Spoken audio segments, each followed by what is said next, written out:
Unfortunately, watching videos and reading about pitching won't cut it. Practice is the only way to get you pitching like a pro. In this chapter, Gael will give some last tips and tricks to get you started. Gael, let's say I have all the elements for a pitch. What comes next? Well, it's like you said, practice, practice, practice, unfortunately. There's many ways, and it's about finding out what works for you when you're practicing a pitch. For example, some people like to write down the entire text. Other people like to write down bullet points. Some people like to practice in a mirror. But one tip though, if you write down the entire text, don't memorize it by heart. The best thing is to just look in the mirror, practice your pitch over and over again. And over time, you will see that you will get more concise, the message will get smaller, and it's only the core that remains.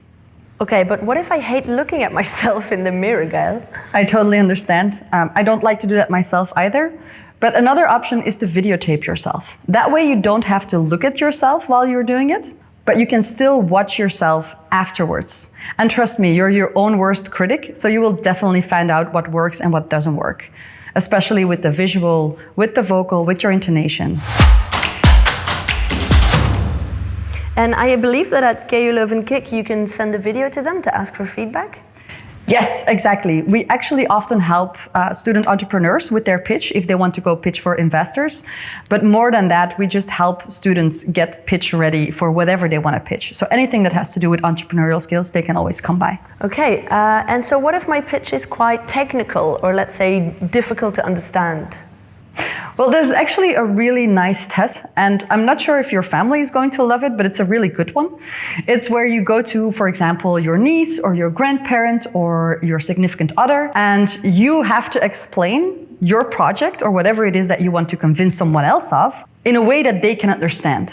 If they can understand it, then you know it's okay. If they don't, you need to go back to the drawing board and try to find a way or to use words that they can understand. This is particularly tricky for researchers because they often have difficulty leaving things out because to them, obviously, everything is important. But trust me when I tell you, there's always a way to explain it so that even a 10-year-old could understand. We interrupt our program to bring you this important message. Ik heb 2 pitchen voorbereid en ik ga nu een paar mensen bellen die ik amper ken voor een objectieve mening. Hey Kelsey. Ja, je kent mij niet, hè, maar ik vroeg mij af of je naar mijn pitje wilt kijken. Er is advies aan. Ik kan naar u thuis komen als je wilt, hè. Dat gaat echt heel kort zijn. Ja, lap, opgehangen. En zie wie dat ik ook al even niet heb gehoord, hè. Hey, tanteke, ça va? Zeg, ik heb eens een vraagje. But if it's really that tricky to explain, I'm sure a couple of seconds more or less won't matter, right? No, on the contrary. Always try to stay within time. Yeah. Because in a professional context, you won't always have the time to go over time. So moreover, if you're talking for investors, they won't let you go over time, not even by a second. So always try to practice to stay within the time frame or even below it.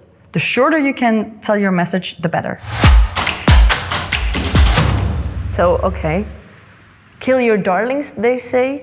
Even just thinking about all this and thinking about all the seconds not to waste gives me a lot of stress. Do you have any tips for that? Well, it's completely normal to be stressed. I think a lot of people are stressed when they get on stage. Remember that it's okay to feel a little stressful. So it is okay to breathe. Even if you're on stage and you feel that the stress is coming on, you're starting to ramble, just pause. Breathe in and out. Even take a sip of water if you have some water with you, and then continue. If all else fails, it's even okay sometimes to say, hey guys, I'm a little stressed for this presentation, bear with me. Because by putting it out there, you make an audience more sympathetic. Because after all, everybody understands how stressful it is to be on stage. That's true. Well, thank you so much for your last hand-on tips, Gael. You're very welcome.